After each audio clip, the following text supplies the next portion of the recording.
Council members, thank you so much for joining us today, and welcome to the Inquirer. Thank you for visiting with the editorial board today. I'll introduce my colleagues and we'll start with some questions. Allison McCook is our opinion features editor and director of Sunday Opinion. Helena Venus is one of our Metro columnists. Luis Carisco is our deputy editor for Opinion.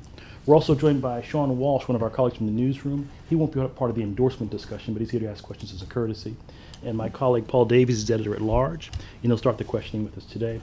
We'll give you a chance to give a statement at the end of the presentation if you like. So. Thanks. Thank you both for being here. Crime's obviously the top issue in the race, and so I'm curious to hear from both of you how you plan to both reduce crime and without violating the rights of individuals. Councilmember Parker, you want to go first? Yes, thank you so very much for the question, Paul. I'm proud to publicly affirm that long before I was a declared candidate for mayor, I introduced a comprehensive neighborhood safety and community policing plan. It was a comprehensive approach that called for us engaging in community policing by adding 300 officers on the ground who were solely deployed at community policing. What does it look like? Officers are doing what they did when I grew up. They're walking the beat, they're riding the bike, they're getting to know the communities that they're sworn to protect and serve, not there as warriors but guardians. But that was only one part of the plan. It also called for us to address quality of life and issues, all of those issues that made my very proud working class Northwest Philadelphia neighborhood a choice place to live. So that's abandoned cars, that's graffiti, that is ensuring that retail theft on neighborhood commercial quarters, that people understand that you won't be able to walk into a store and take $499 worth of merchandise and expect not to be arrested in our city. It also called for mental and behavioral health supports, addressing affordable housing, home improvement. It was a very comprehensive approach that, although the focus and what was talked about while others were shouting for Philadelphia to defund the police, I did what I normally do, and that is I worked from the ground up and worked across the city of Philadelphia with stakeholders to develop a holistic, comprehensive approach that I'm super proud of. Thank you. Councilman O? Yeah, I mean, I think crime and particularly gun violence is the major issue in our city. It's pervasive across every section of our city and every demographic. It affects not only our businesses, it affects our tourists, it affects small business, it affects the communities where people are afraid to come out of their house. It affects people who don't want to ride public transportation. So it is a very pervasive problem and it has to be dealt with. And right now, what I think is that we have to have a completely different policy than what we've had in the past. One of the things that we see and understand, not only from surveys and polls, is that people lack confidence in our law enforcement in this city. And they want to see visible policing. We're probably short right now about 1,400 police officers. The last time I had the number, it was 1,300. It's probably approaching 1,500. But at that time, I said it was important to get to a full roster of police because the full roster of police is divided into different units and sections, and then what most people care about is when they call 911, which is the beginning of the problem. Many people don't get a response. They have to get a response because we don't know what the emergency is. So 911 has to be fixed, and it's inexcusable not to fix it. Once they call 911, how many patrol cars are available, what types of units are available to come out and provide an immediate response. They have to be visible, marked vehicles, uniformed police officers that are focused on those particular communities. They understand the community, the neighborhoods, the culture, the nuances of what people's problems are because they're different in different communities, but they're all important to each community, whether it be ATVs, dirt bikes, drag racing in one community that feels the lawlessness is impacting their quality of life. And we've lost about 40,000 residents who mainly have identified crime as a reason they're leaving our city.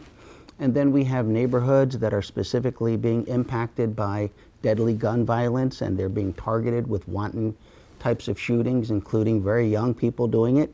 And they're frustrated because they know which vehicles in the neighborhood are driving around with very young people hunting other young people. And if they know, they wonder why the police aren't doing anything about it.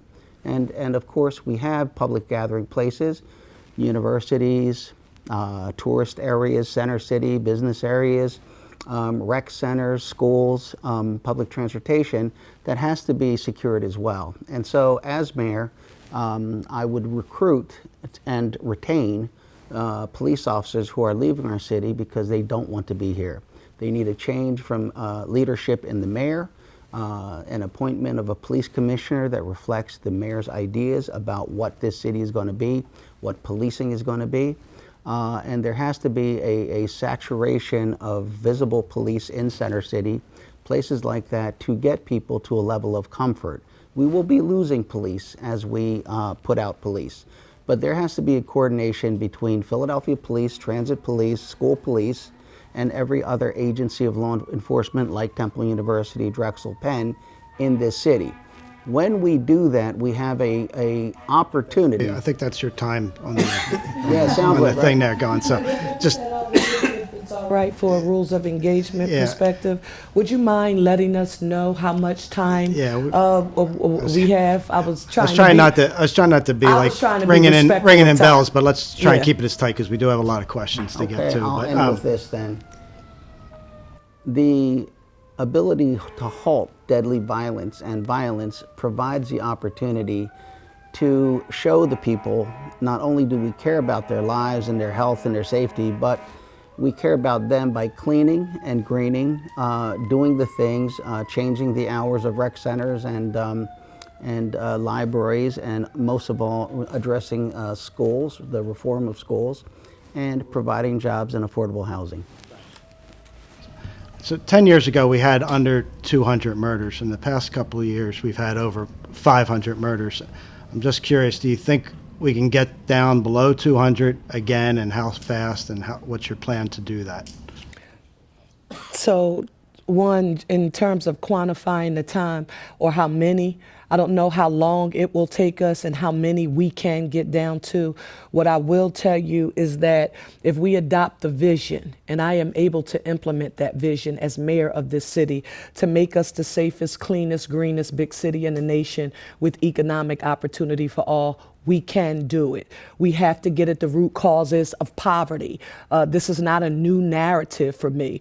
Support for public education, workforce development opportunities, putting men and women on a path to self-sufficiency and giving them abilities to take care of their own homes. I don't care if they're homeowners and or renting. If we are able to do that, address mental and behavioral health challenges, the open air drug market in Kensington, the open air drug use, we have to be willing to make some tough decisions to bring order back to our city. And it does start with a mayor appointing a police commissioner, one, I believe, with knowledge of Philadelphia, two, with the cultural competence and emotional intelligence. I mean, just putting together a comprehensive, strong plan to make the public health and safety of our city our number one priority, that is essential, and it has to be in line with the vision of the mayor.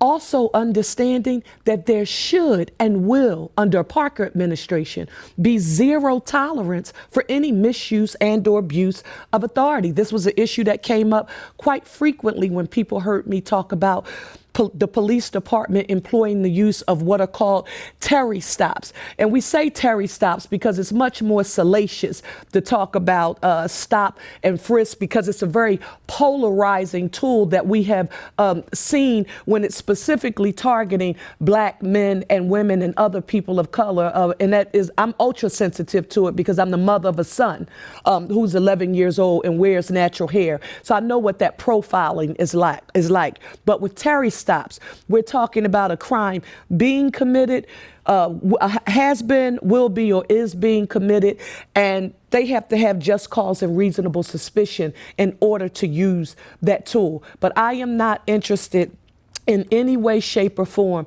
not trying to address public safety from a holistic perspective. And that's extremely important to me. And access to economic opportunity, clean and green, all of those things are essential to it. And I'm proud that long before I became a declared candidate for mayor, I obviously understood it because I have implemented and worked to scale programs to address those very issues that you just heard me mention. Councilman O, can we get to under 200 murders in your tenure, and how fast? Well, I think we can try, and I believe that at least over 4 years we can get down to a lower number of murders. And we have done it before. We go through cycles in this city of violence, a reduction of violence, and then an increase of violence and a reduction of violence. We basically have a cycle in this city of heavy-handed law enforcement. Then we move to more intelligent, focused deterrence, something like that. And we go to a very lenient area where we increase crime, and the reaction is we go to heavy-handed law enforcement. I think it is important that we don't do either of the two extremes, that we really deal with intelligent, purposeful law enforcement. The primary thing is that people have to self-regulate themselves, because it is not the severity of the punishment, but the certainty of the punishment when it comes to dealing with people who do not want to comply. People who want to comply, or people who are easily brought into compliance, they're not the problem. The problem is the very few number of people that are responsible for most of the crimes in different categories in this city. And using technology such as drones and high-definition cameras, but having a presence and ensuring people that they are safe and the laws will be enforced is important to bringing down that number. Prosecution is important as well, because there is a limited number of people that will continually commit the same crimes again and again, and there is a point where they have to be prosecuted and they have to be removed from the rest of society. Thanks. Councilwoman Parker, you mentioned the looting and sort of the retail thefts of under $500, and sort of the word on the street is you can help yourself to anything under at $4.99 or below. Is the DA the problem, and does that policy need to change? I don't think that finger pointing in this instance is helpful. The mayor is responsible for appointing a police commissioner that will enforce the laws that we have here in the city on the books. What I intend to do as mayor of this city, if the people decide that's where I should be, is to make sure we empower the tool of transparency. There is nothing more frustrating for an executive and or legislator than to have work being done in a particular area and no one know what it is that's actually been done. I want to empower that tool. I want an intergovernmental approach, a collaborative approach that will include every independent entity, elected office at the local, state, and or federal level, these institutions of higher learning, again, SEPTA, anyone who has a nickel and a quarter of helping to make Philadelphia safer. We all need to be working together to figure out how we can do that. That includes the district attorney's office, along with the court system, along with mental and behavioral health agencies, and quite frankly, Philadelphia having a much more innovative approach to how we're going to address issues. The court system, think about the AMP court, right? We have to make that a priority here in our city. So rather than point fingers about who's done what or who's not doing what, I will focus on outcomes, and I'm proud to have already demonstrated the ability to do that. Philadelphians are so tired of speeches. They are so tired of talk. They are really interested in seeing their tax dollars at work to make their quality of life and their neighborhoods better. And that's what we intend on doing across the board. Councilman O, is the DA the problem, and does that policy on the retail thefts need to change? Yeah, well, the DA is one of the problems. So the DA has done some very important things, and he has done some very controversial things that have encouraged crime and lawlessness in this city. Primarily, as an elected official, it is not his job to decide which laws to enforce and not. He has a certain amount of leeway in that, but no elected official, mayor, district attorney, is there to ignore certain laws and to apply laws to whom they want to under certain conditions. They're elected to enforce the laws that the legislature, the Congress, and others have passed. The mayor is the other problem because he's instructing the police not to enforce the laws, such as retail theft, such as drug dealing, such as drug purchases. That is the mayor's instruction, including how he deals with ATVs, illegal dirt bikes, looting, and other things. That is the mayor. The third problem is city council, which is passing laws and has passed laws that contradicts state law. For example, motor vehicle stops are legal and should continue because those motor vehicle stops are not improper stops. Those are legal stops. And we get much more from motor vehicle stops in terms of crime. They're much more understandable. Having a suspicious car that is in fact in violation of a code that we can stop and find when we do that if it appears that there are illegal weapons and things like that. The Terry stop is a problem, and that is because there are Terry stops right now. They're legal. Everybody can do that. But you need two conditions in order to do a Terry stop. One is reasonable suspicion of criminality, and the second is facts that you can articulate that give you reasonable suspicion that the person is armed and dangerous. You cannot manufacture it. You cannot surmise it. You would need probable cause in order to violate someone's, in order to not violate someone's Fourth Amendment rights. And so three problems I see is the district attorney is not enforcing the law, and the mayor, leader of this city, needs to have an issue with the district attorney and try to work it out with the district attorney through budgeting, in other words, to get him to do his job. The mayor needs to do his job, which is to enforce a law in a colorblind, even-handed, and fair manner as written in every neighborhood, and not isolate certain neighborhoods like Kensington for a complete failure of law enforcement, which is extremely detrimental to the people of that community. Thanks. You actually brought where I'm going to go with my next question about Kensington. It's basically a human tragedy unfolding in that neighborhood every day, and I'm wondering, Councilwoman Parker, do you have a plan to address the issues going on in Kensington? An innovative approach that I don't think that we've ever thought big enough about here in our city. We know we have a crisis there, the opioid crisis, and solutions proffered include prescriptions that I don't support, and one of them in particular is the employment of the use of safe injection sites. But I'm thinking much bigger than a safe injection site. I want a holistic approach that addresses long-term care, long-term housing, and treatment. So I would love to be able to find a significant amount of Philadelphia owned land where we could build a campus that is innovative, and we are partnering with the best institutions of higher learning we have here in the nation, the providers of those mental and behavioral health supports and housing supports that can be much longer than the 30 and/or 60 days. We do have to ensure that open air drug use is not allowed. And for anyone thinking that this innovative thinking that I am proffering lacks compassion and/or empathy, let's talk about the lack of humanity and the lack of compassion and empathy for the people who live there and have lived there and continue to live there and don't have the economic wherewithal to just get up and go because they want to be in another environment.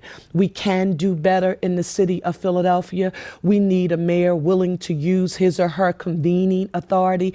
Philadelphia can't fund it alone. I'll give you a little detail that someone could talk about this issue overall, but you have to understand government and how it works to know that it's essential. We need Medicaid to cover addiction treatment. Even if someone is incarcerated, they need to be able to get access to treatment. That is something that we should be able to work with our state. This is a local, state, and a federal challenge. We should bring all of our elected leaders together, those institutions of higher learning, the medical community, and the philanthropic community, because there's so many different entities doing amazing work in this area, but no one's ever convened all of them together. And I won't do that as an afterthought. I will shut down that open air drug market. Open air drug use will not be allowed. And anyone who's interested in helping Kensington and the people who are there on a daily basis, they should have a structure where they are working through the community-based organizations that are already there. I often refer to what I call as I know what's best for youth people policy making. So someone thinks that they're doing well by the community or those suffering right now from the most pain by bringing food. You know who also brings sandwiches and food? The people who sell drugs there. So how about any organized activity to help? It comes through New Kensington CDC, through Impact, through the Business Association, ground up. So the people there are making decisions about what's in the best interest for their community at large. Thank you. Councilman, now you sort of addressed Kensington, so just in the interest of time, I'm going to move on. My colleague Allison's going to ask a few questions about schools. Hi. So I think we all agree that the future of the city really depends on our schools, and yet there's been such slow progress over decades. Do you, for both of you, maybe we can start with Councilmember O just to swap the order. Do you have big ideas to improve schools, or do you think it is a matter of just continuing incremental change over time? Well, it may be a big idea, but the school district is in violation of the Constitution and the law. And if it would comply with the law, it would take care of many of these problems. So the most striking thing about our school district, it is inequitable and discriminatory. It's redlined, and it's been that way for decades. And it has never improved because there are stakeholders that benefit from the way it is set up. And that is a huge problem.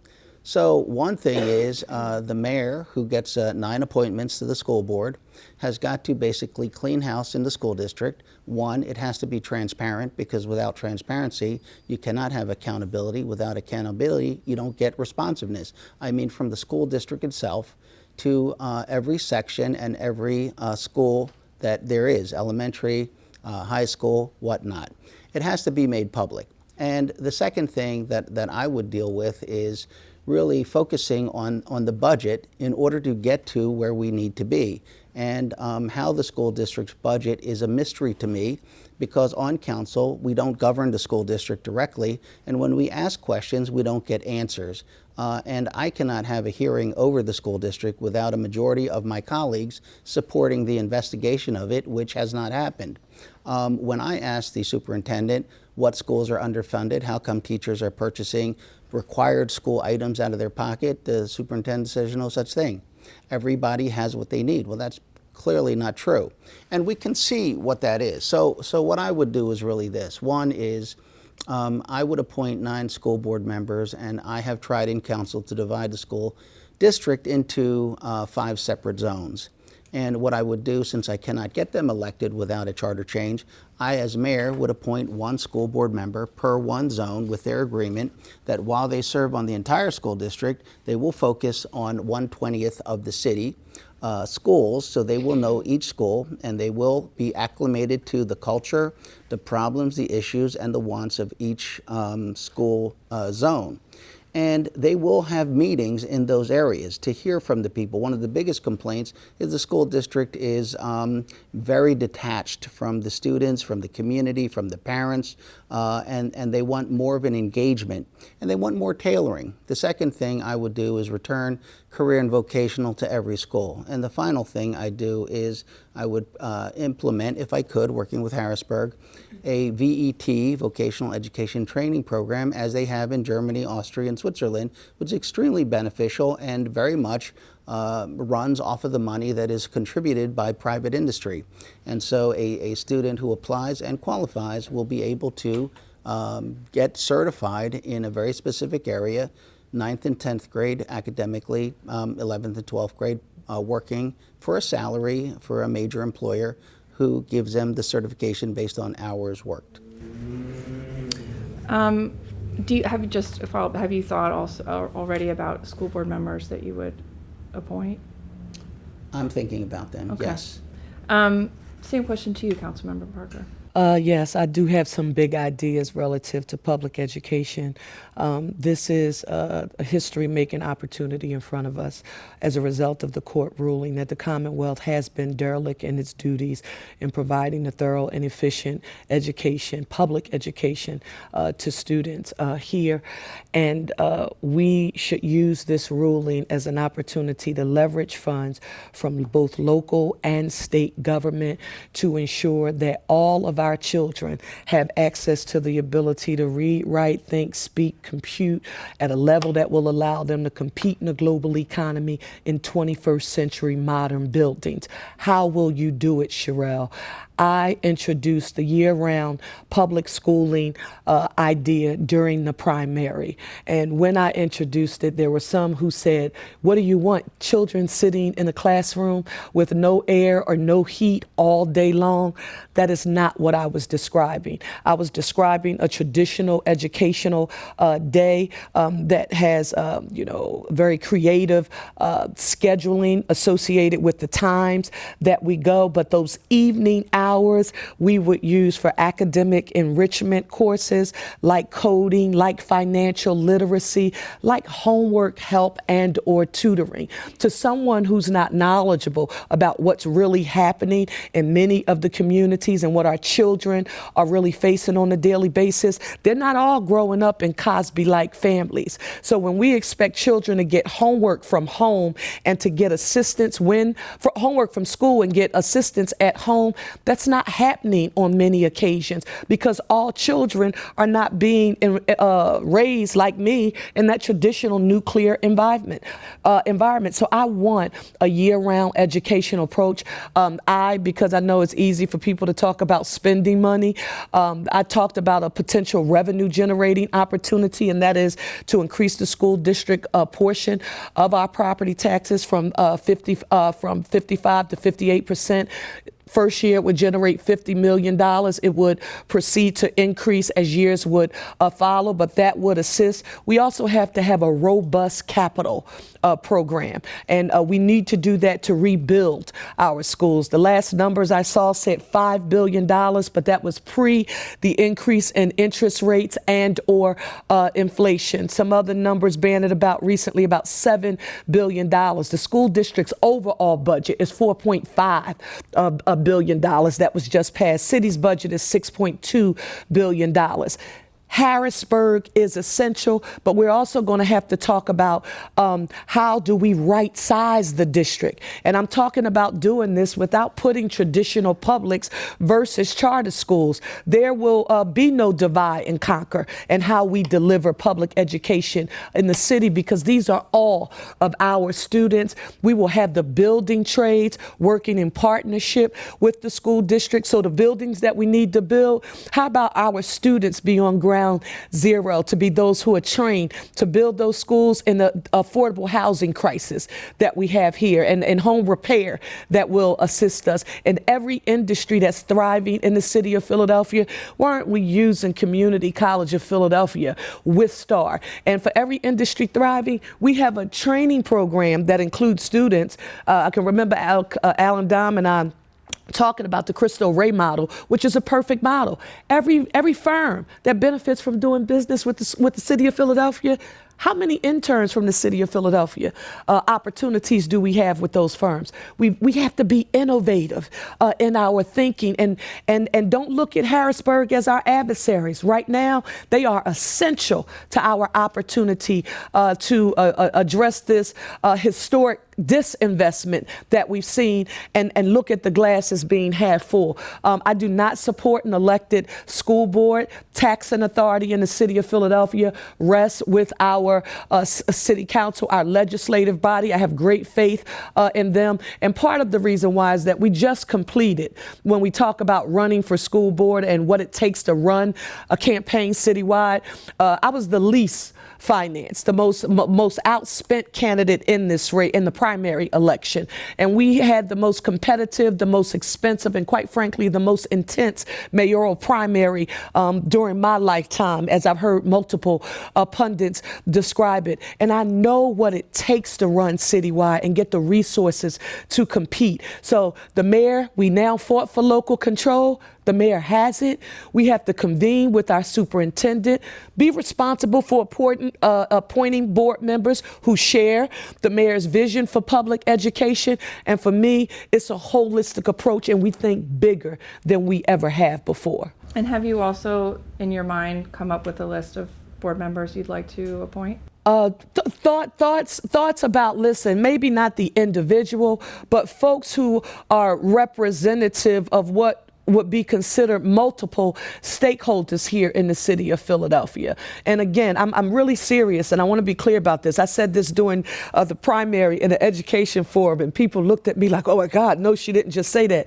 No traditional public versus charter versus parochial school. Convening power of the mayor will bring them all together. I just visited Father Judge School, where what you hear me talking about with the building trades, they already have that program up and going. We need to leverage the best and brightest ideas we can come up with and do it in an inclusive manner with the philanthropic community being a part of it. Government and private sector and philanthropic community.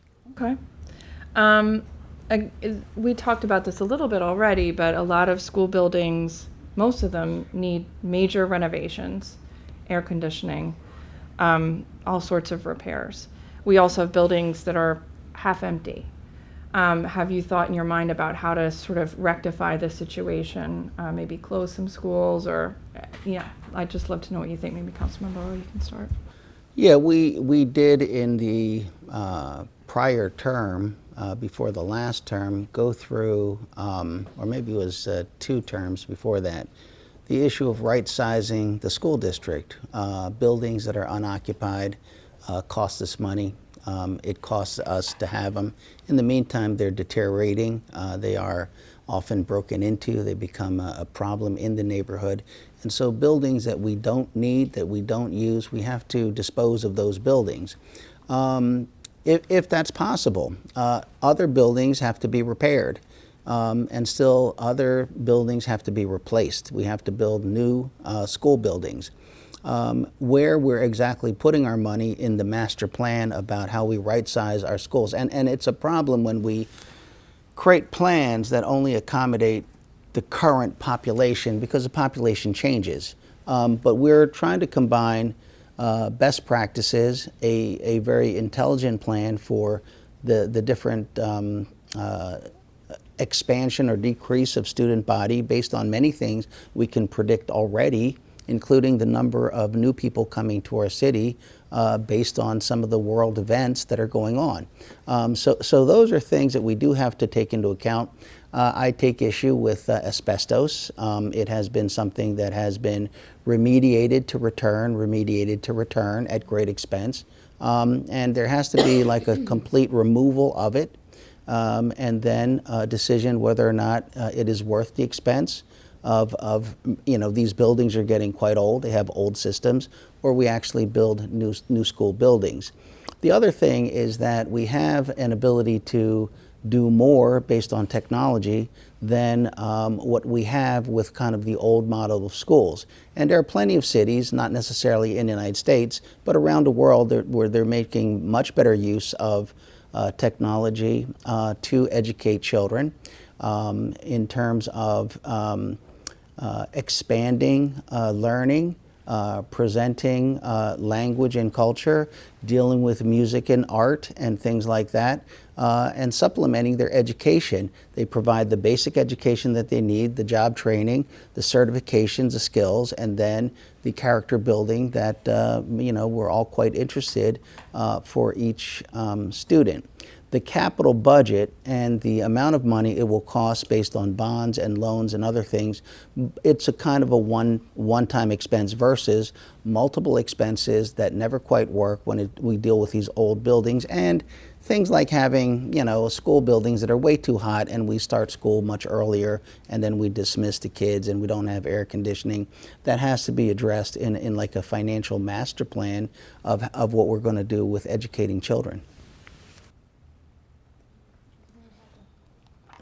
Again, we need to think bigger and we need to think bolder about this issue.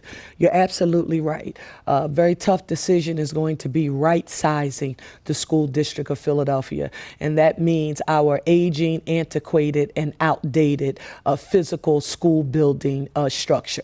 And while the school district does have a capital plan, we need an intergovernmental plan and how we are going to fund it. In addition to that, we need to think about this. When we had the first round of school closures, I can remember some of them happening. Philadelphia had no plan. Had we had a plan and had we been forward thinking, we would have never closed schools and sold those buildings for such nominal fees. We should have been creative in our thinking and thought about how we can leverage those underutilized buildings to address our affordable housing crisis. So I want you to think about the teacher shortage, the nursing shortage, the reduction in home ownership here in the city of Philadelphia, the need for affordable housing in the city, and think about this from a holistic approach. So when we do that, now we're not just talking about the child in school, but we know a great deal of them are housing insecure. How do we find a way to make it make sense? But it requires big thinking, just like the thinking we just saw and the collaboration that occurred that got I-95. The can-do spirit, right? Where there's a will, you can get it done. And with the surplus, and the numbers keep fluctuating, but I've been told that number is about $14 billion.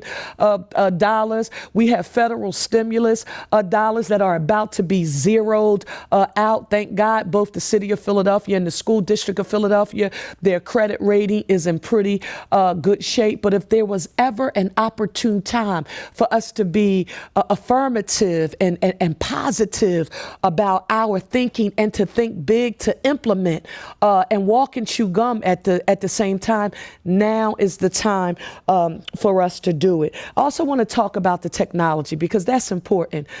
Technology we want to have, and I don't care if we're talking about forensics and or drones or being smart on crime as it relates to public safety and policing, but here in the city of Philadelphia, nothing replaces how children benefit from being a part of a village. There is a certain connectedness that is available for our young people when they are in a group. They are a part of a village. We know the summer slide loss that comes when you don't have access to the academic enrichment programs, again, the homework and tutoring help that some people can afford to pay for, arts, culture, creative economy, trades, life sciences and biotech, industries thriving.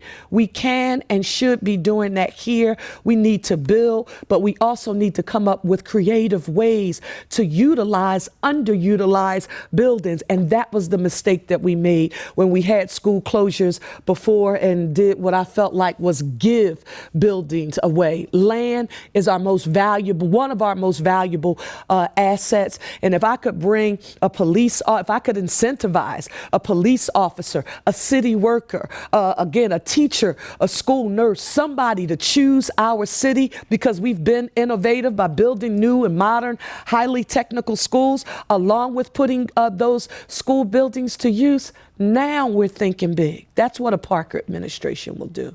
And I'm proud to have relationships that will at least help me get to the table in a bipartisan manner at the federal, state, and local government to begin those conversations. The graduation rate is around 75%. At the end of your administration, we can start with you, Councilman Merrill. What do you expect? How are you going to raise that number? Is there more that you can do besides some of the things we've talked about already? Well, I look at the quality of the education and the fact that what are we graduating our students into? Many of the students, typically 30% are interested in going to college and 70% are not. And then of those 30%, a much smaller number can actually go to college and afford to pay for tuition. So, our current graduation rates are really based on an academic program that is not appropriate for each and every child, and one of the reasons why they're not interested in school.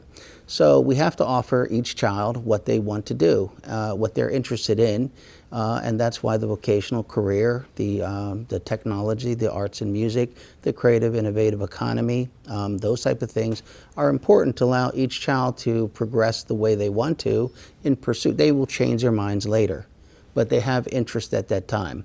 And things that we have to put into the schools that capture their attention are also fun for them, but are also relevant to the economy that they're moving into. Like the economy I'm thinking about, that was yesterday. And when I think about recreation, I think about basketball courts and football courts. That's not what they're thinking about anymore. So we have to go like a step ahead to provide for them what they want in the schools, to provide a level of stickiness that they want to be in school. Has to be safe, has to be clean, has to be health-centered.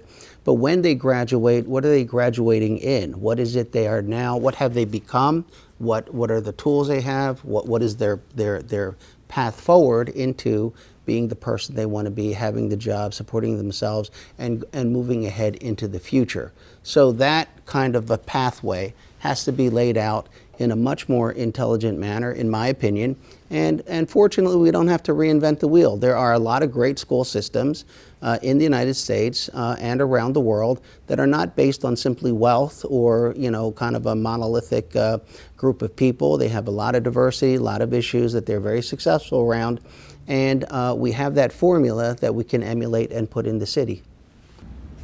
Councilmember Parker, same question to you. Someone who has not been paying very close attention to what has happened since we just got through the global pandemic. If we've been paying attention to details, you will know that there's a pattern that has developed. There were many children who stopped attending school. Truancy is an extremely important issue that we must have a very comprehensive plan to deal with. And I'm talking about on a case-by-case basis. You will be surprised of, I've talked with some people as I've been crisscrossing the city on the trail in neighborhoods across this city. Some young people who were in high school who said, well, I'm not going back because I can make a living being a YouTuber. And they have said for them that is a choice. And so we have to find out, one, why our children are not in school. We have to partner with social and human service organizations along with governmental entities to go directly to their students, our students. And it's happening in municipalities across the country where there are very specific, in school districts, developing plans to do this and then figure out a way to plug students into what works for them. For many of them, it is not the traditional 9 through 12 high school, but it is a program like what you heard me describe earlier, where you could earn while you learn. So what kind of alternative opportunities are available? But I am a believer, because I'm a product of humble beginnings, and I know what this quality access to public education did for my life. We've got to find out what works for each of them, and that kind of very detailed sort of tracking of each individual student, it is essential. And that's not just for public education. We should be using that same kind of tracking for the city and services we deliver, and data-driven, research-based performance management, dashboard. We need to be collecting that data, and where is this happening, and who's going to the house when it has occurred. I will, under a Parker administration, have a comprehensive plan that cannot be implemented just with the school district of Philadelphia alone. We will need workforce development. We will need city and state government agencies, other nonprofit agencies, philanthropic community to do everything that we can to ensure that no one falls through the cracks and gets left behind. That financial literacy, that holistic approach of workforce development that you keep hearing me talk about, because you can't address poverty and or public safety or any of the other challenges we have in our city if we don't infuse workforce development in our delivery of education in school and for work and adults.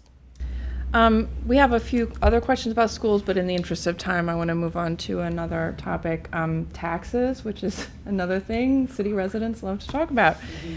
So we've got a pretty onerous wage and business tax still happening, and a lot of people believe that that's just imposing a constant drag on job growth and that the pandemic made all of that worse.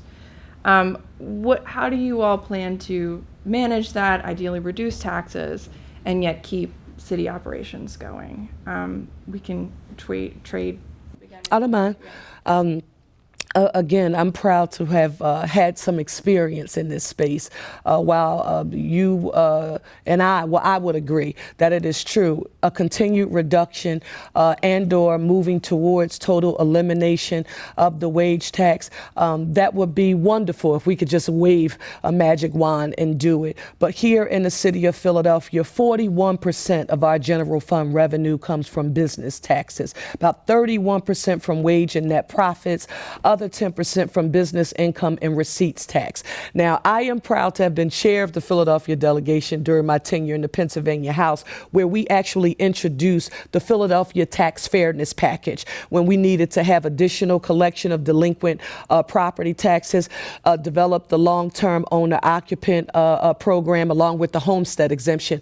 The fourth element that did not get passed was our bill targeted at changing the uniformity clause. We introduced that in the Pennsylvania House. You saw it come back a little later in the form of the Levy-Sweeney plan. I josh Paul Levy and Jerry Sweeney often about this. We both agreed that Philadelphia should have the ability to charge different tax rates for different classes of property. And the business community openly stated that we don't pay enough in commercial property taxes. Our only difference was that you should not enshrine tax policy into the state's constitution. And a good friend Joan Stern says, Cherelle, don't forget we won a war because of taxation without representation.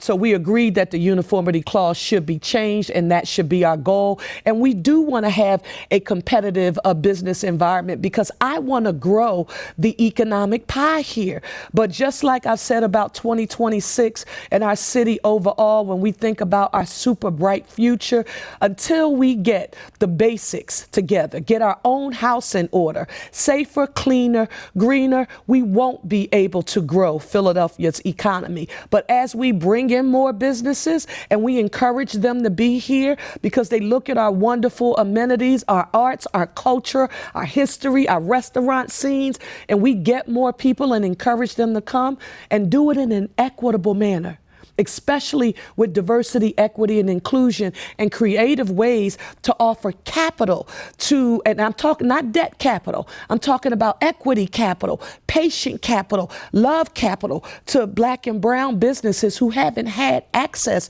to those opportunities. So do I want to see Philadelphia have a more competitive business tax structure? Yes, indeed. Would I love to see our business taxes reduce? Yes, indeed. But until we grow the economic pie here in our city, we'll continue to see the gradual reduction. But if we're doing better, then potentially we can accelerate that reduction. But I'm also proud to not just talk about it here.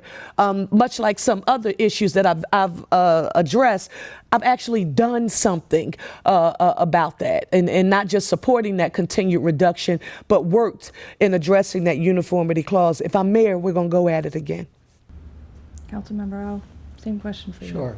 So I, at my own expense, have gone overseas. I've met with major corporations and employers, including Hyundai Rotem's, the head of Hyundai Rotem in Korea, because we had a train manufacturer in this city. I've met with SK and LG and other major corporations like Samsung Electronics, TSI, and other companies about investing in Philadelphia. I think the issue about Hyundai Rotem, our train manufacturer that is no longer here, is a prime example of the problem with the city and its taxes.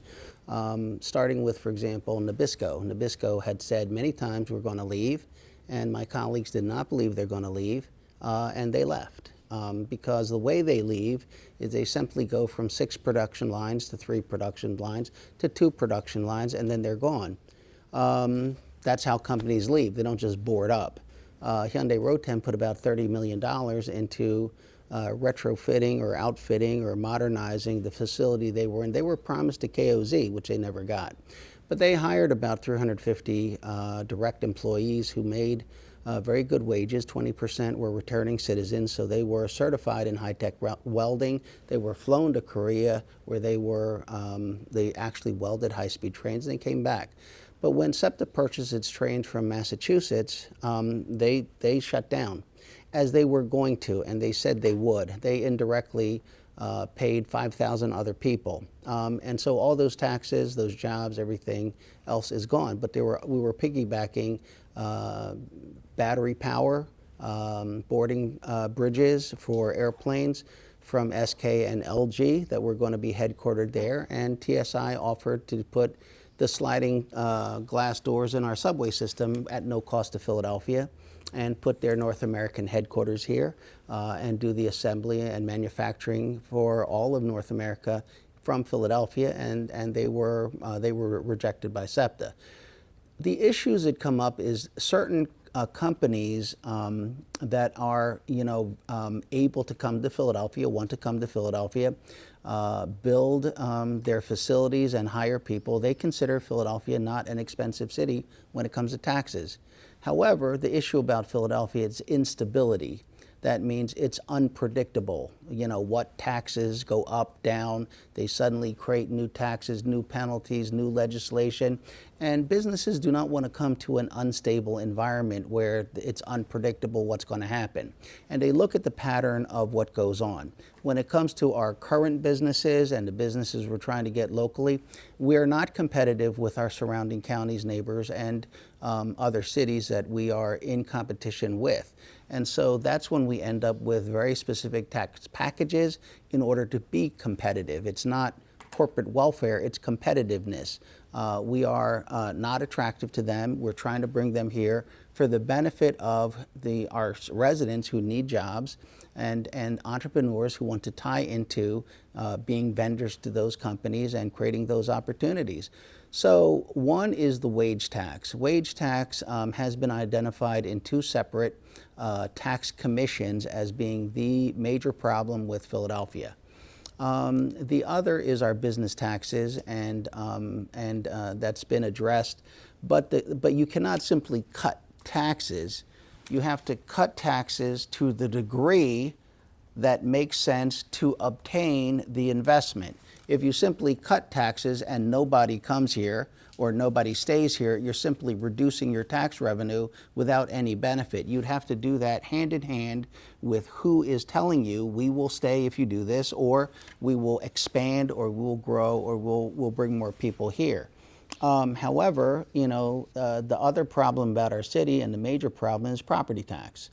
And we have a huge problem with a large portion of our population, primarily in our poorest and most crime-ridden neighborhoods, that are being priced out of their communities with illegal, improper over-assessments that are forcing them out. And that is creating a lot of anxiety, a lot of problems, and it is going to cost us a lot. And when we're addressing those type of issues, they don't have the money to go to our smaller businesses, our local businesses, and so we're losing the amount of business that we need. There has to be a certain percentage of businesses that start up new. There has to be a certain percentage of growth in employment and things like that.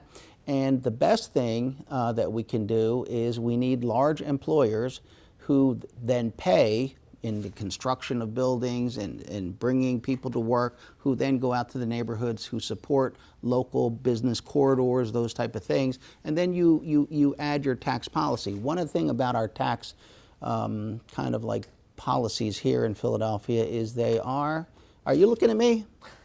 You seem to be looking at me. No, am I going too long? I'm sorry. Yeah, it's a little long. Okay. Yeah. We're running All out right. of time, so I if think you we, just yeah. type it up, it- it's- we- once Okay, you I'm gonna wrap keep up going because I don't want to be the only one who's being told to watch time.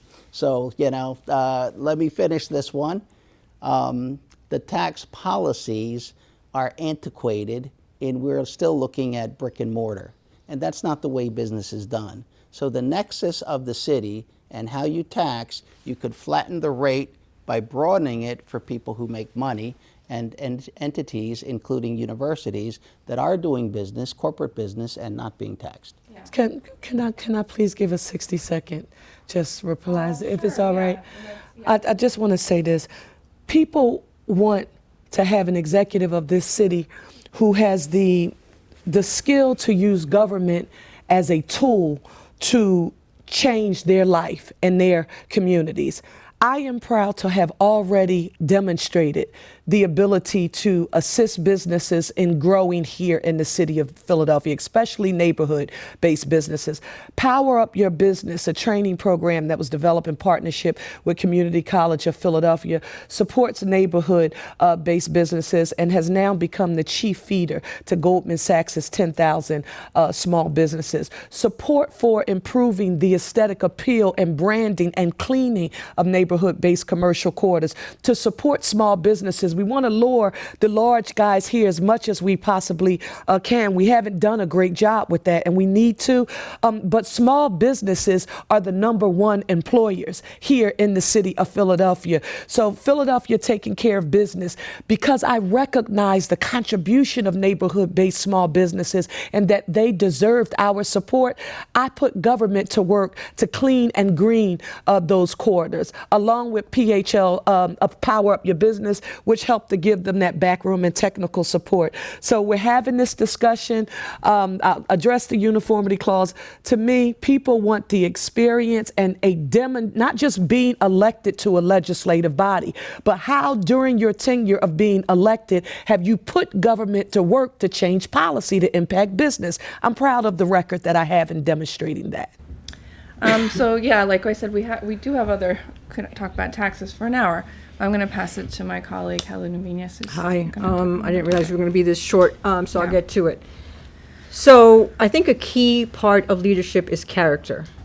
And I'd like both of you to address this. In 2011, Councilmember O, you claimed that you were a Green Beret, a claim that you ended up apologizing for, and that it's popped up again.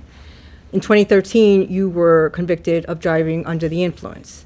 And so I wonder, for both of you, how you hope, or how voters who are trying to interpret your character, the character of our next leader, how do you hope that they interpret those instances? Let me go first here, if I can, and acknowledge that you're absolutely correct. I don't know if it was 10 or 11 years ago, a DUI did occur. The court ultimately ruled, and I fully adhered to the court's ruling, as any other Philadelphian who is similarly situated would have done. But what I am super proud of is that even in the midst of that challenging moment, one of the most challenging moments that I've ever had in both my personal and professional life, in no way, shape, or form did it ever stop me. As a matter of fact, it motivated and inspired the way any kind of adversity we hope should be and or do in someone's life, to work harder and to reach higher and to do everything that I could to ensure that there was an affirmative result of my work. So what impact should that personal life experience, while I lived a public life and it occurred, what kind of reflection does it have on my character? very much like every other Philadelphian who's ever seen or had to come face to face with personal adversity. It makes me more, and it made me more resilient. I'm stronger today. I fight harder today. I'm more passionate today because it was a life experience. Now, do I understand that there are some people who really would have liked to have known that I went through that experience and that it toppled me, that it crushed me, that it incapacitated me. Someone living a public life, going through something so publicly humiliating, but it didn't. I learned from it. I'm stronger today for it. And it's just like everything that I've had to face in my life. And life for me ain't been no crystal stair. I've taken it, and I'm a textbook study. A textbook case study about how you turn pain into power. And I want to see us do that with everything that we're facing here in the city of Philadelphia. Yeah, in my case, I live with the fact that my military history has been maligned. To me, it's not hard at all to understand, but it never seems to get reported correctly. And yet, for those in the military, they completely support me. I've been endorsed in the past by the veterans. I continue to work with veterans, with Green Berets, with Special Forces, with Airborne, with all other military that I'm engaged with. Why? Because they understand the nuance and language of the military, in particular the Special Forces. So I'll go through a couple things. I think I've done it before. I'll do it for your benefit. If you're looking at a Special Forces soldier in 1967, as you could look it up on the internet, Google it, Special Forces, there's no such unit as the Green Berets. Special Forces is U.S. Army Special Forces. They wear a Green Beret. It's a nickname, the Green Berets. So a Green Beret is a hat, a Green Beret is a soldier, and a Green Beret is a qualification, depends on what you say. I have never said that I'm Special Forces qualified. And everybody does know that in my world of military people. Otherwise, I would not be endorsed by Ron Castile, a Vietnam veteran, former Chief Justice of the Supreme Court of Pennsylvania, Secretary of Homeland Security, and Governor Tom Ridge, who's also a decorated Vietnam combat veteran, David Christian, highly decorated, youngest officer in the Vietnam War, both a Ranger and a Green Beret, and my former company commander, Nick Panarella, who has endorsed me for mayor. What is the difference? When you see a U.S. Army Special Forces soldier in Vietnam wearing a Green Beret, you would call him a Green Beret. And he would tell you, I'm not SF qualified, or I'm not Q course qualified. But commonly, because they are wearing Green Berets, they're called Green Berets. And for 26 years, he would be called a Green Beret because he wore a Green Beret and he served in a Green Beret unit, the same as I did. In 1993, the uniform changed. And in the military, when you change uniforms, you change terminology. And in 1993, he would not be wearing a Green Beret. So is he a liar because people called him a Green Beret in 67, 68, 73, 75? No, that was the language that was used at that time. However, if he is now aware that in 1993, people in his category would not be wearing a Green Beret, he would not be called a Green Beret, and that's the terminology change.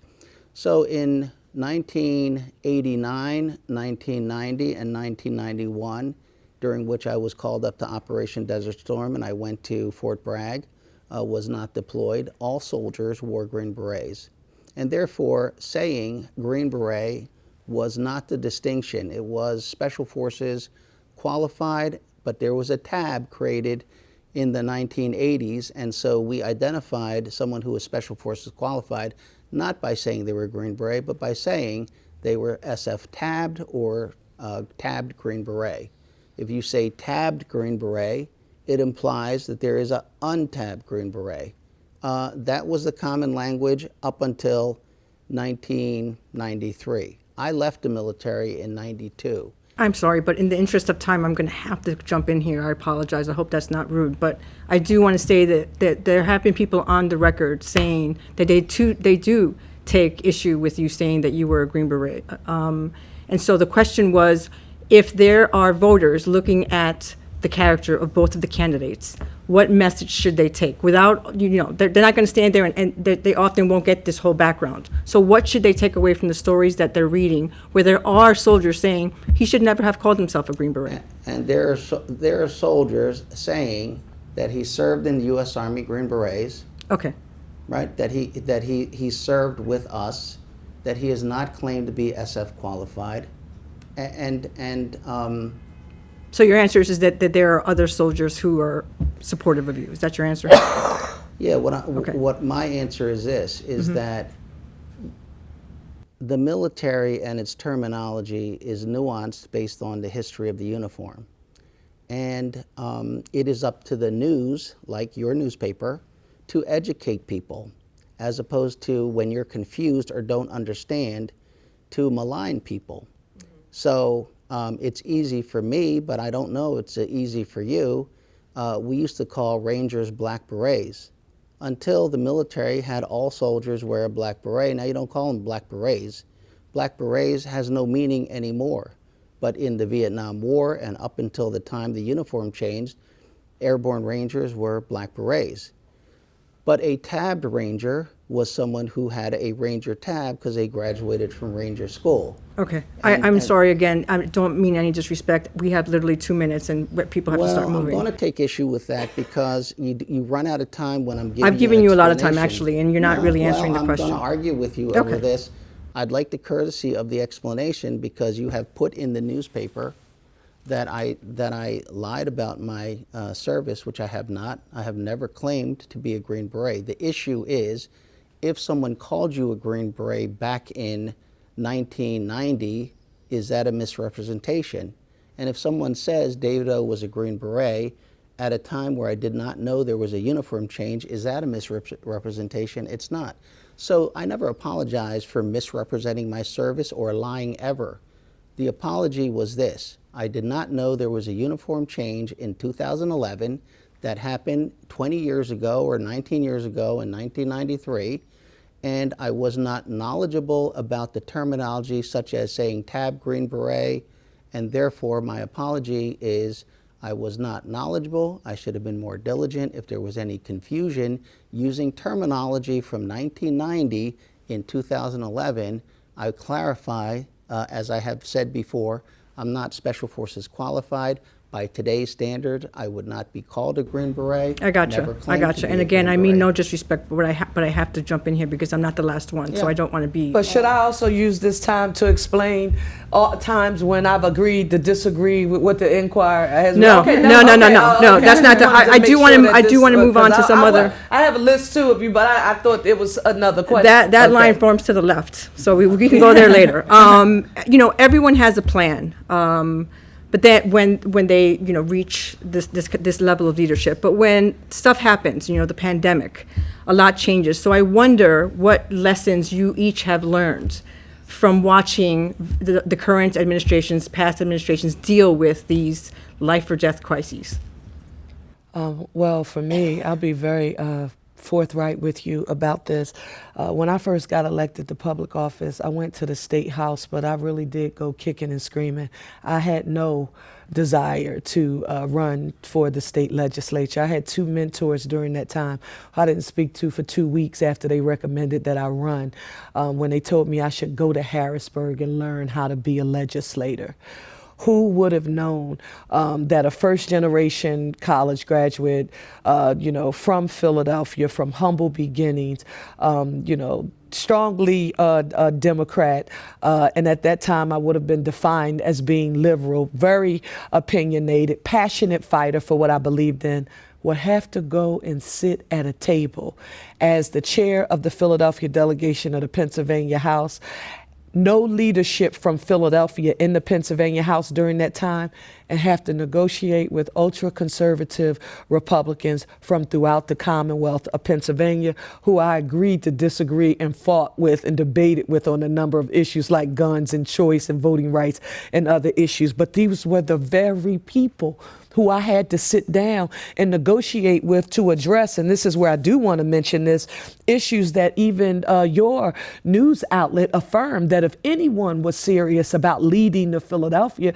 our city of Philadelphia, we had to address issues like the rule of two when it came to hiring and diversifying Philadelphia's workforce, like our pension fund that was 45% funded until we worked on plan design and developed a shared sacrifice model that included a new infusion of dollars. We got that through the sales tax increase and negotiated that once the debt service was paid off, we could continue using that money to reduce our unfunded liability so our pension costs wouldn't be consuming as much of our general fund budget. We got it done along with the cigarette tax. Why do I affirm that? Sometimes people want to have conversations with people who agree with them. And it's so much easier to get to a table and have a choir behind you who's singing your tune. It requires leadership, it requires discipline, and it requires something that I'm so happy that I learned, and that is the powerful nature of mutual respect and admiration for a person, even when you agree to disagree. So if you say, Cherelle, what have you learned from watching this administration and how it's addressed? Because, we have a bad name in the community I grew up in for people who have to put other people down in order to lift themselves up. That's never been my nature. But you do have to have relationships, and you can't function in silos, and you have to use the convening power. That is that cheerleader, that business community. We just answered a question about business taxes. No industry here in the city of Philadelphia, particularly those that are thriving, should have any legislation impacting that industry introduced and or signed into law without that industry having a say. People laughed at me because my approach is collaborative. I think the term was, that waters down. Well, ultimately, in the end, people are right to have their own opinion. But for me, a collaborative approach, it is much more essential to the outcome and making decisions, the most informed decisions on how something will impact our city. I shouldn't say, one second, I shouldn't talk about this. It never became public. I just heard recently, and this is something that's misplaced.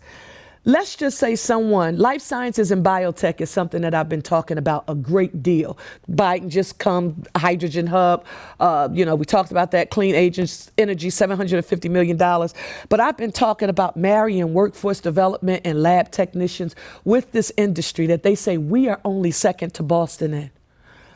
We're talking about growing an industry to create the kind of jobs that put people on a path to self-sufficiency, living wage, health care, retirement security, 401k, in some instances, stock options. So nobody has to grow up on welfare and food stamps and subsidized food like I did. And the city of Philadelphia figures out or begins pondering whether or not we should begin to tax this industry. I'm not telling you that this has already happened. I'm telling you that as I've gone out and I've talked to people in that industry, when I've been to the Navy Yard and other places, they said, thank you for thinking about us. But did you know that there were some conversations about how we can tax our industry, in essence, out of the city of Philadelphia when we need to be more competitive?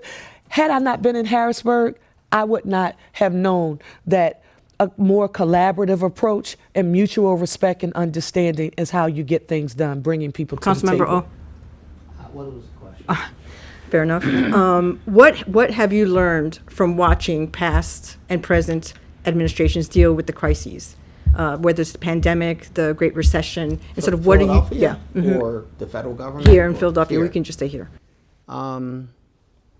It was improper and illegal for the mayor to have a never-ending emergency power. Under the charter, the mayor is allowed basically 4 weeks of emergency powers, and then the mayor has to go before council to get an extension. The mayor claimed that the county health commissioner could declare an unlimited emergency, which is absolutely untrue. I introduced a bill on that issue, and it was tabled, therefore we never got to it. But by not coming before council, we could not account for what happened to the over $100 million, maybe $150 million that we gave carte blanche to the mayor when he claimed, and I agreed with him, that we didn't know what the pandemic was. We might have to have respirators. We might have to open Hahnemann University. We might have to be in the Leah Center or the Convention Center. And so he needed a blank check to respond, but that never happened. And what happened to the money? I remember Philly fighting COVID and how a college student was put in charge of distributing, at the time, considered life-saving vaccines in the African-American community when no African-American healthcare professional could get a contract or sit on that committee. And Dr. Farley was not qualified in that area of infectious disease or anything like that. And he was, at times, agreeing with the CDC and at times opposing the CDC in what he was doing, and there was a lot of complaints about the closing and opening. Me personally, being ordered to stay in your house, I would go to the park with my kids, and then we'd just get in the car and go to New Jersey with everybody else at the shore, and I would just go eat in Delaware County, where 6 of us could sit at a table, but you couldn't in Philadelphia. That really makes no sense. I think that the pandemic was over-politicized. When the mayor gets emergency powers, we don't have the normal checks and balances that we have when a mayor and a legislature, we have to have these checks and balances.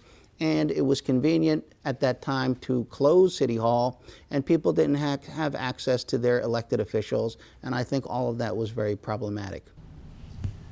I know we have a lot of time left. We have a couple more. Do we have a few more minutes just to talk about the Sixers?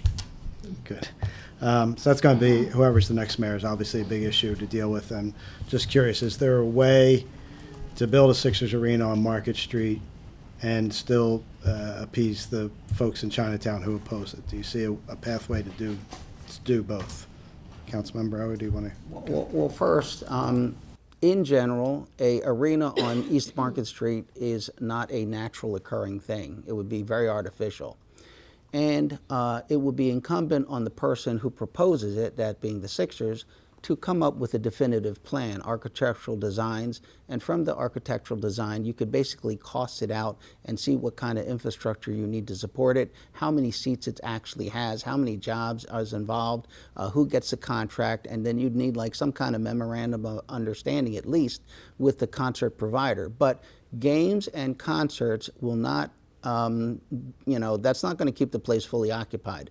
Therefore, it's going to be shut down a lot of times, and the Sixers have proposed that they're going to have stores inside. But that's inconsistent with the type of residential area, and you have businesses, you also have a historic area, you have Jefferson Hospital. So I think it's very much incumbent on the Sixers to not simply announce a arena, but to give like actual documentation of what it is. It does not fit in that area. And I think that the way they rolled it out and how they've kind of pitted one community against another has been very negative and very divisive. And so I oppose it at this point in time, and I have said I have been open for seeing a design of some sort, kind of out of thin air. Housing has appeared. And that's what happens when it's not actually written down. You can't really tell what you're getting, and there's no way to actually study it because it's not a design. Okay. Councilmember Parker. I'm a former district council person who respects a great deal the process of land use and the importance of the community being impacted by any proposed development, having a say, and I have a track record to affirm that. With that being said, we are the 6th largest city in the nation and poorest big city in the nation, and we can't give a knee-jerk no to any kind of proposed economic development project. I will be consistent. I have been consistent. I have not affirmed that I am for or against the project. I've talked to the Sixers. I've talked to Comcast, and what I've affirmed is is if this issue is still on the table and I am elected mayor of this city, I want to see as much data and information as possible, cost benefit analysis, potential return on investment, diversity, equity, and inclusion from top to bottom, impact on the community that will be affected by proposed development. And I wouldn't care, with all due respect, Paul, if we were talking about Market Street and the Sixers or any other neighborhood in the city. We should have a rubric, a standard operating procedure of how the city of Philadelphia reviews and analyzes how an economic development project could impact our city.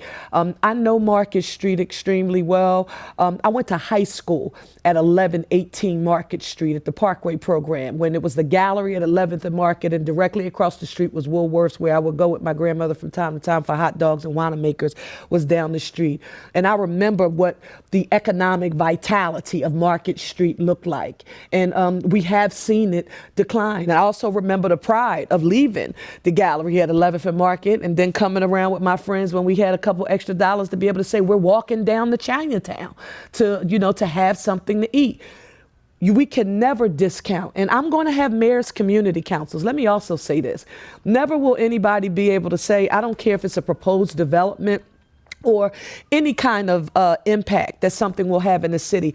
I will have a mayor's community council in every section in the city of Philadelphia where government services, issues that need to be addressed in a particular community, residents will be able to interface, stakeholders, with the administration. And it won't be because I'm knocking on somebody's door saying, will you vote for me? I'm running for mayor. How do we know you'll do it? I've already done it. I created a mayor's community council in the district that, not a mayor's community council, a 9th district community council, Mount Airy community council in the 9th councilmatic district. It will function very similar.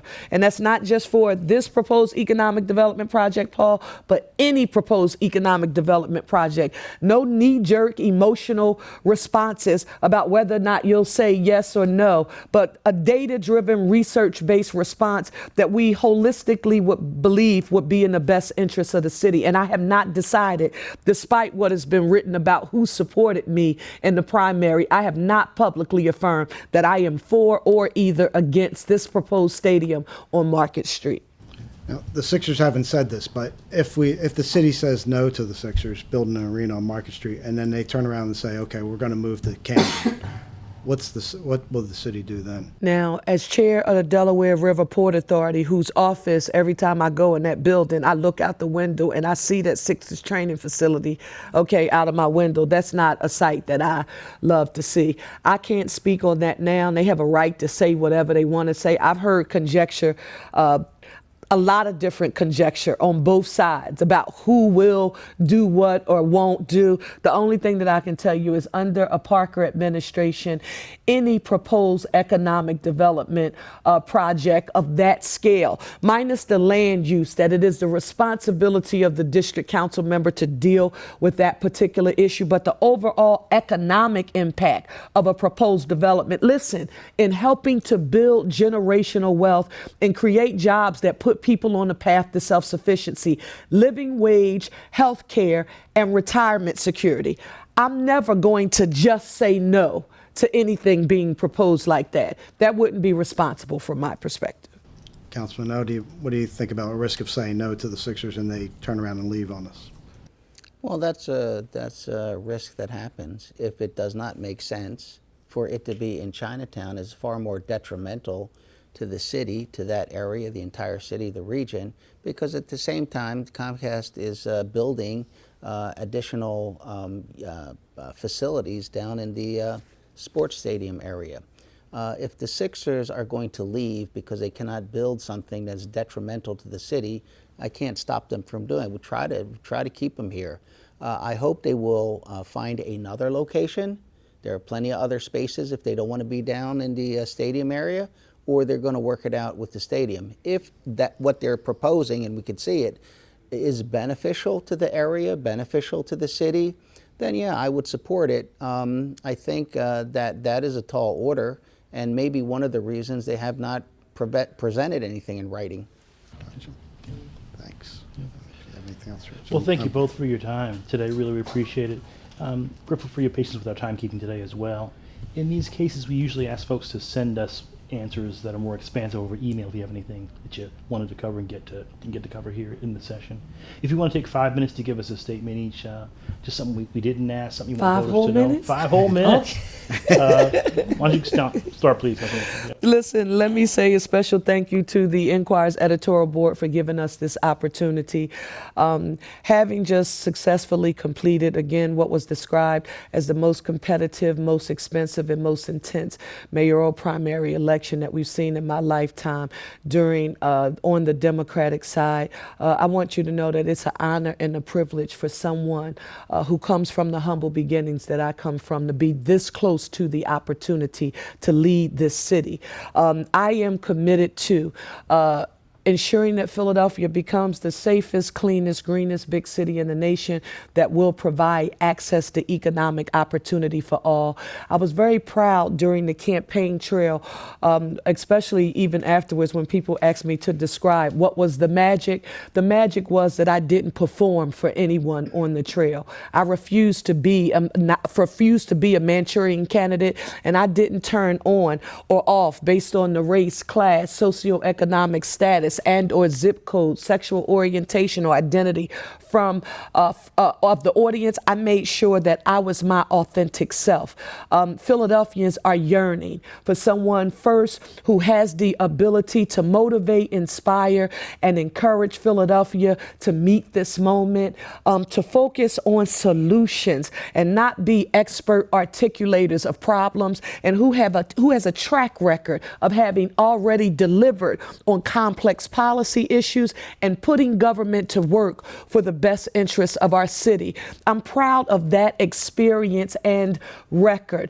If the people of this city give me the opportunity to do that, I am going to bring together the best and the brightest folks that we can find to help me implement that vision that you heard me mention. I'm not going to be afraid to make the tough decisions that we need to get that done. And I am going to do so in my authentic self and engage Philadelphians to be a part of a process that, quite frankly, they've heard a lot about as it relates to governance, but we don't encourage them to be participatory and active in that process. We will do that from the ground up, and I'm looking forward to continuing to compete in the primary election. I have never decided that I would not debate anyone, and that is a narrative that is actually not factual, that has been promulgated during this general election cycle.